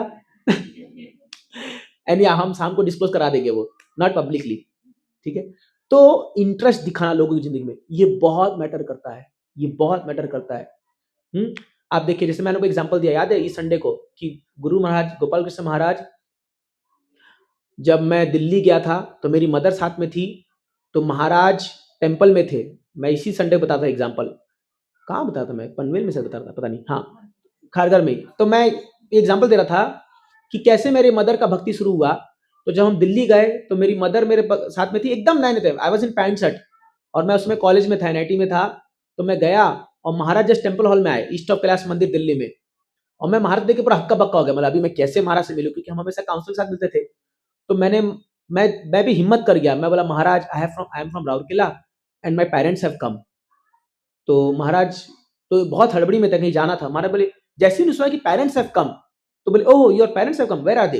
तो मैं मेरी मदर को बुलाया, फटाफट उनको बुलाया, मैं महाराज से मिला, महाराज ये मेरी मदर है। तो महाराज 5 मिनट वहां रुके और उनसे बात किया। पता महाराज क्या पूछे पहली बार, वेयर आर यू स्टेइंग, आप कहाँ रह रहे हो। आपको रूम मिला कि नहीं मिला, प्रसाद मिला कि नहीं मिला, यहाँ से कहाँ जाओगे, किस पर्पज के लिए आए हो, सब सही है कि नहीं है। मेरी मदर, आप उनका आंखों से लिटरली वाज क्राइंग कि एक तो फादरली फिगर है कि कोई व्यक्ति जो एक अनजान है और इतना बड़ा व्यक्ति जो मतलब पूरा मंदिर का मतलब मालिक है और बड़े जीबीसी गुरु हैं, वो हम जैसे व्यक्ति पर इतना इंटरेस्ट दिखा रहे, वो भी किस पर, डिटेल्स पर, कहाँ खाओगे, कहाँ रुकोगे, कहाँ जाओगे, सब व्यवस्था है कि नहीं है, ये सब डिटेल्स पर। करेक्ट और नॉट, सोचो आप, this is called showing interest in people's life. Prabhupada ji को देखिए, आपको बताता हूँ हाउ टू शो इंटरेस्ट। शिला प्रभुपाद जी मायापुर में बैठे थे, मायापुर में उनका व्यास पूजा हो रहा था। आप देखो मायापुर में जहाँ उनका आसन बैठा हुआ लगा हुआ अभी, तो वहां व्यास पूजा हो रहा था, मतलब आरती चलती, गुरु पूजा चल रही थी। पहले प्रभुपाद जी की लाइव गुरु पूजा होती थी, लाइव, हम जो कहते हैं श्री गुरु चरण पद्म, लाइव हो रही थी। और कुछ भक्त नाच रहे थे, जय प्रभु पदा, जय प्रभु पदा, ऐसे नाच रहे थे। उसमें से एक भक्त जो है वो लिंपिंग कर रहा था, लिंपिंग मतलब समझो नहीं नाच पा रहा था, मतलब पाँव। प्रभुपाद जी व्यास, अभी यहाँ पे व्यास पूजा चल रही है और उसको देखते हैं, बोलते कम हियर कम हियर। तो बोला व्हाट हैपेंड, तो उसने दिखाया पाँव में प्रभुपाद जी घाव हो गया है, कुछ ये हो गया है। यकीन मानेंगे, प्रभुपाद जी एक पेपर बोले, एक पेपर लाओ, अब अभी आरती हो रही है उनकी, सामने आरती चल रही है, एक पेपर में एक दवाई का नाम लिखा और जेब से 5 रुपए 10 रुपए निकाला और बोला ये दवाई लेके लगा लेना। प्रभुपाद जी ने बोला उसको, वो आदमी, मैंने ही शेयर से एक्सप्रेस बोले, उस दिन मुझे लगा कि ये खाली हमारे गुरु नहीं है, ये हमारे सब कुछ है, ये पिता से बढ़कर है। हजारों लोग सोचो सामने गुरु पूजा कर रहे हैं और वो कर रहे हैं, and this person is showing interest in my, एक मेरे छोटे से आदमी के छोटे से पांव के छोटे से घाव को, he showing interest. This is showing interest in people's life. मैंने कोई खाली एग्जांपल दिया, ऐसे बहुत चीजें होंगी, इमोशनल चीजें भी, जहां पर हमें इंटरेस्ट दिखाना चाहिए, we should care about it, then you see relationship will become very fantastic. और वो सब मोमेंट्स आदमी याद रखता है, जैसे मैंने कैसे गुरु महाराज के मोमेंट याद रखा हुआ है, वो आप जिंदगी भर याद रखोगे कि उस व्यक्ति ने उस समय में मुझे ऐसा इमोशनल टच दिया था या ये चीज मेरे लिए किया था। It matters a lot. And then comes for L, most important for husband and wife, listen, सुनो सुनो सुनो सुनो सुनो, कान खोल के सुनो। First listen then speak. जो सुनना सीख गया वो जीत गया, दाम्पत्य जीवन को जीत गया वो। सुनिए, ये दुनिया में बोलने वाले बहुत हैं, मुझ जैसे लोग, सुनने वाले कम हैं, आप जैसे लोग, है ना। सुनो अच्छे से, श्रवणम, ये सबसे पहला अंग है भक्ति का भी और रिलेशनशिप का भी। सबसे पहला जो टॉपिक सिखाते हैं, इवन काउंसलिंग में भी, इसमें भी, फर्स्ट लिसन पीपल्स हार्ट, क्या बोलना चाहते हैं वो। एंड स्पेशली ये रामबाण है हस्बैंड्स के लिए, जस्ट सुन लो, कुछ मत बोलो, जब तक आपका जो वोल्केनो फट के बाहर ना आ जाए, जब तक वोल्केनो में जब तक सीमा है, टेम्परेचर बढ़ रहा है बढ़ रहा है बढ़ रहा है बढ़ रहा है बढ़ रहा है, तब तक सुनते जाओ, जस्ट लिसन। आधा प्रॉब्लम वहीं सॉल्व हो जाता है, आधा प्रॉब्लम, कोई सॉल्यूशन दरकार नहीं है, जस्ट श्रवणम, सुनना है आपको। तो रिलेशनशिप का सबसे बड़ा फैक्टर है सुनना, जस्ट बात सुन लो। हाँ। तो देखिए अभी देखिए, मैं अगर मेरे घर का रिलेशन बनाओगे, मैंने अपने घर का रिलेशन किससे से डेवलप किया, आई जस्ट हियर देम। तो दिन भर का जो रहता है, रात को कॉल करते हैं, मान लो मेरी मदर और ब्रदर में झगड़ा हो गया है, ये वाला पोर्शन काट देना रिकॉर्डिंग में। तो मान लो मदर और ब्रदर का झगड़ा हो गया है, ठीक है, तो होना स्वाभाविक है, घर में रह रहे साथ में तो होना ही है। तो पहले मदर का कॉल आएगा, तो मान लो मैं बिजी हूं, मैं नहीं उठाया, फिर भाई का कॉल आ जाएगा, तो पहले भाई पूरा भड़ास निकाल देगा, almost you will take 30-40 minutes and you will just speak, हाँ ठीक है ठीक है। उसमें 5 बार मम्मी का मिस कॉल आ रखा होगा उस बीच में, और मेरे को दिख रहा है कॉल आ रखा है। हाँ, अब मैं इसको काट नहीं सकता क्योंकि ये तो इसका चल रहा है अभी पूरा, मतलब हाँ बोल बोल बोल बोल बोल बोल बोले। फिर जैसे ही करके उसको मदर को कॉल करूंगा, किससे बात कर रहा था, इसका कॉल आया था क्या, मैं बोला उसका आया कि नहीं, आपको क्या बोलना बोलो, and then she will speak, ऐसा हुआ ये हुआ। अब दोनों पक्ष को सुनना है, खाली सुन लो, ठीक है। अगर आप सहज से सह लो, कई बार मैं ही भड़क जाता हूँ, क्या तुम लोग नौटंकी है, दिन भर का यहाँ करके फिर रात को तुम लोग का, अगले दिन देखोगे एकदम साफ, कुछ नहीं है, मतलब ऐसे ऐसे माँ बेटा साथ हो जाएंगे जिससे कुछ हुआ ही नहीं है, यही है। और मैं आपको और एक चीज बता रहा हूं, कभी भी किसी हस्बैंड वाइफ के रिलेशन झगड़े मत घुसना, दोनों से पिटाई पड़ेगी। Never ever interfere into any husband wife no fight and all, वो फाइट नहीं होता है, उसमें घुसने का दरकार नहीं है, डोंट डू दैट कभी भी। ये जितने भी लोग जो काम बिगाड़ते हैं थर्ड पार्टी बिगाड़ते हैं, जितने भी रिलेशन बिगड़ते हैं, जो डाइवोर्स होते हैं ना सब, ये थर्ड पार्टी का कमाल है। उस थर्ड पार्टी में उसकी ननंद हो सकती है, उसकी भाभी, या जो समझ ना ये जो लोग होते हैं ना, कोई फूफा ताऊ चाचा, ये लोग। Don't allow such people to interfere into our relationship, no it is not good. तो इसलिए चौथा है लिसन, ये बहुत जरूरी है। And the last is for empathy. Empathy is a very very powerful word. आपने सिंपैथी सुना होगा, अब ये है एम्पैथी। एम्पैथी मतलब दूसरों के जूते में पांव रख के देखो कितना कांटा चुभता है। एम्पैथी मतलब दूसरों के स्थिति में खड़े होकर के देखो। जब एक वाइफ अपने हस्बैंड को चिल्लाती है कि तुमको क्या पता मेरे को कितना प्रॉब्लम है, टेंशन है, तो वाइफ को समझना चाहिए कि हस्बैंड भी ऑफिस में आके इतना कुछ झेल रहा है, तुमको क्या पता है वो। और अगर हस्बैंड वाइफ को बोलता है कि अगर वो अपना बोला है, तो उसको समझना चाहिए कि वाइफ भी घर में रह करके गर्मी में चूल्हे में से जो खा रही है उसका स्मोक, और जो है एडल्टरेटेड तेल का जो स्मेल, तो वो उसको कितना झेलना पड़ता है घर में रह करके, बच्चों का क्या क्या क्या और सब चीजें। इसको एम्पैथी। दूसरों के put foot in the other shoes, तो ये आप समझ गए होगे। थोड़ा एम्पैथी रखिए, समझिए वो किस सिचुएशन में व्यक्ति है, वो जो बोल रहा है। आप देखोगे इससे आपके रिलेशनशिप बहुत बेहतर होंगे। तो this is called smile formula. S for smile, M for memorize, I for interest, L for listen and E for empathy. ये आप प्रैक्टिस करोगे, बिलीव मी, प्रयास करके देखिए। एटलीस्ट ये 1 साल तो प्रैक्टिस कर लो, क्योंकि आप 1 साल इस 1 तारीख को सीखे हो, तो 1 साल प्रैक्टिस करके देखो, फिर अगले 1 तारीख को यहीं जाएंगे तो डिस्कस करेंगे क्या हुआ स्माइल का आपका। ठीक है, तो with this I will stop the first session here. ठीक है, क्योंकि और पॉइंट्स थे, but this I will cover in the next year जब डिस्कशंस होंगे। बट अभी मैं आपको खाली 2 चीज याद रखने को बोल रहा हूं। एक है रस तत्व, we all want mellows in our life for relationship, and the next is smile formula. ठीक है, ये सेम चीज आप डिवोटीज में भी अप्लाई कर सकते हो, भक्तों के साथ भी सेम फॉर्मूला अप्लाई करता है।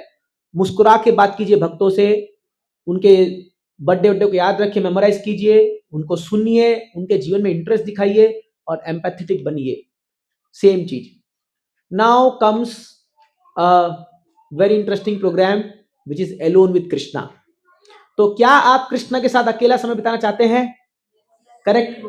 क्या आप कृष्ण को अपने साथ लाए हो? कौन कौन लाया है बताइए? पक्का कृष्ण को लेके आए आप? अरे बाप रे, आपके चरण कहां हैं? मुझे भी दे दो कृष्णा। एकाकी आमार नाही बाय पाय बल, हरिनाम संकीर्तने। हाँ? हाँ।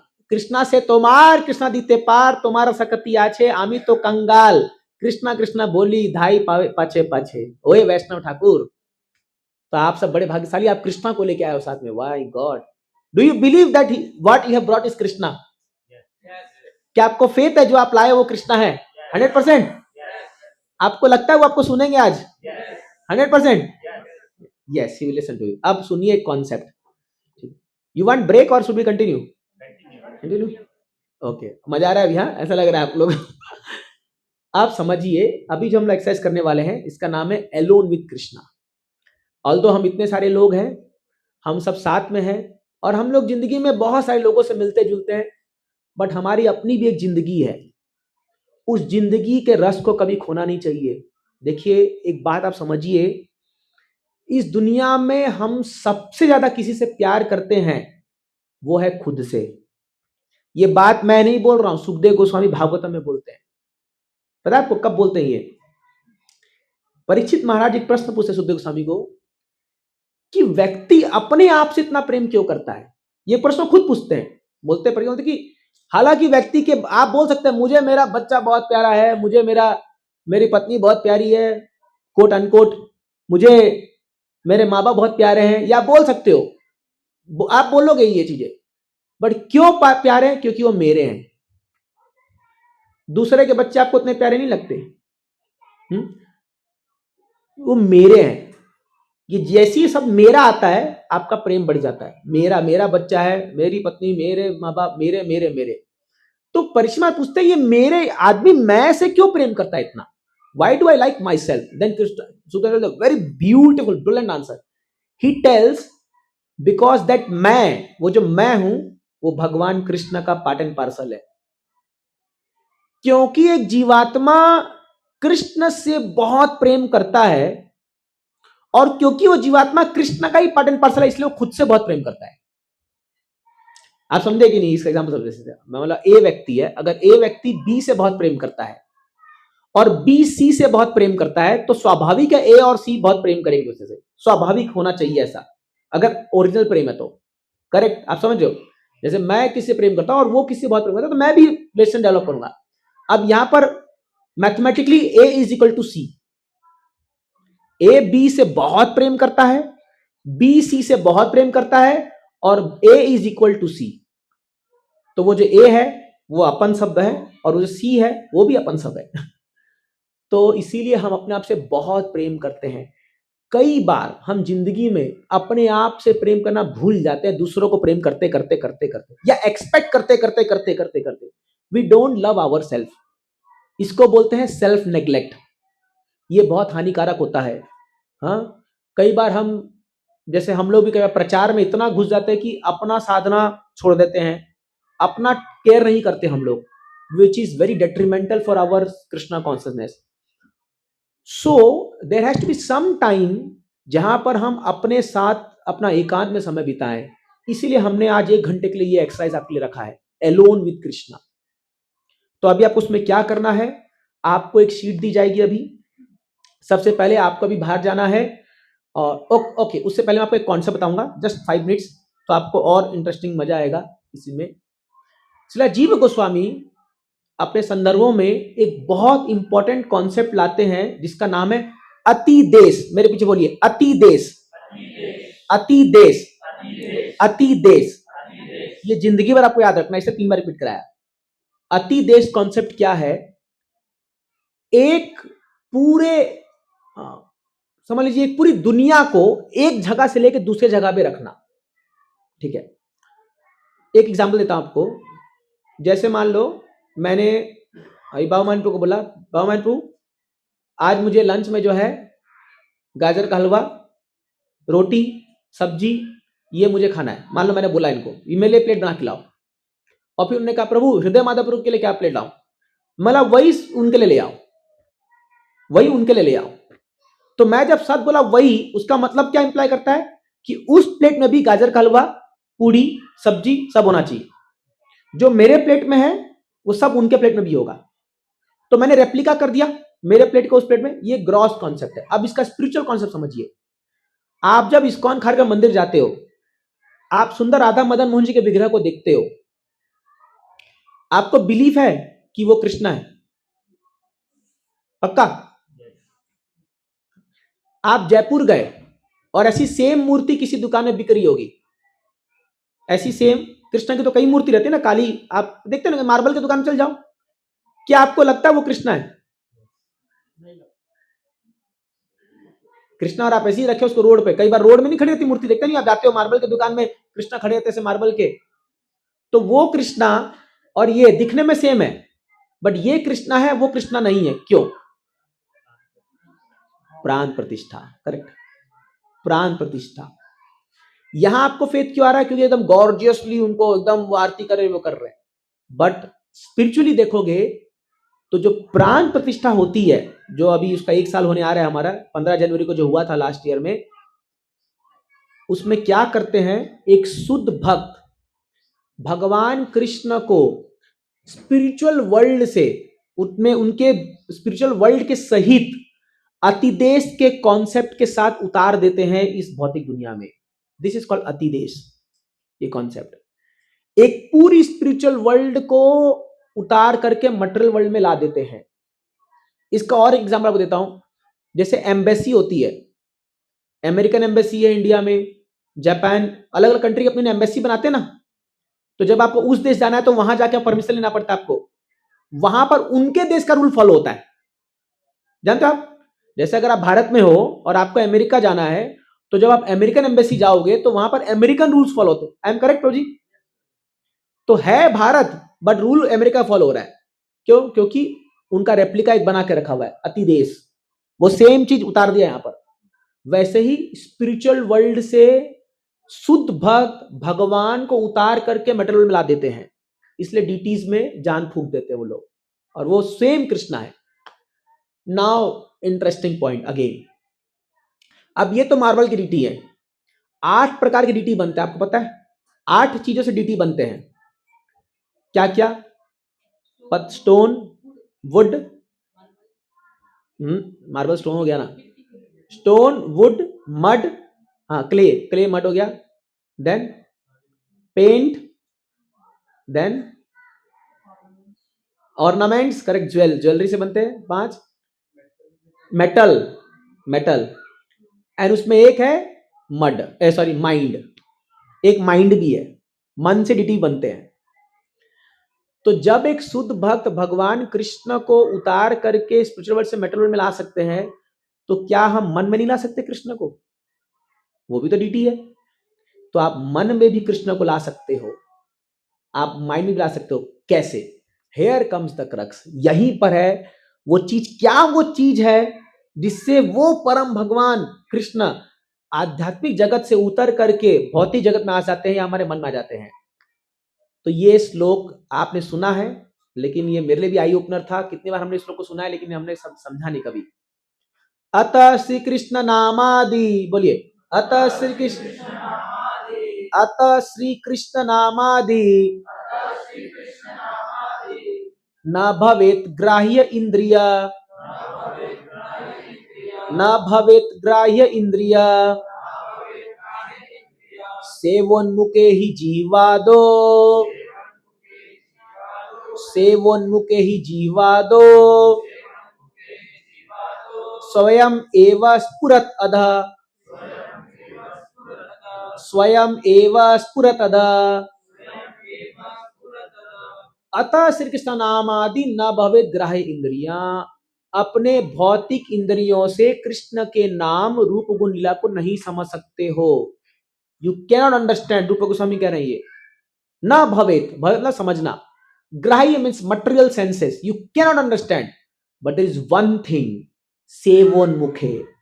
जब आपके मन में भगवान कृष्ण की तीव्र सेवा करने की भाव आ जाएगी, कैसे? जीवादो, स्टार्टिंग फ्रॉम जीवा, बाय चैंटिंग हरे कृष्ण महामंत्र, बाय टेस्टिंग प्रसादम, बाय रिसाइटिंग भागवतम, ये जो भी प्रोसेस है भक्ति के, स्वयं एवं स्फुरत अदा, वो कृष्ण जो वैकुंठ या गोलोक वृंदावन में बैठे हुए हैं, अपने आप आपको स्फुरत देके आपके मन में अपीयर हो जाएंगे। This is the way by which pure devotee brings Krishna to this material world through his service attitude. अपने सेवा भाव से भगवान को उतार देते हैं नीचे। ये है डिफ्रेंशिएट करने। अगर सेवा भाव है तो आप अतिदेश कॉन्सेप्ट लगा सकते हो, अगर नहीं है, नहीं पॉसिबल है, नहीं पॉसिबल है। That's why we need to increase our service attitude, जिसके ऊपर और चर्चा नेक्स्ट सेशन में होगी।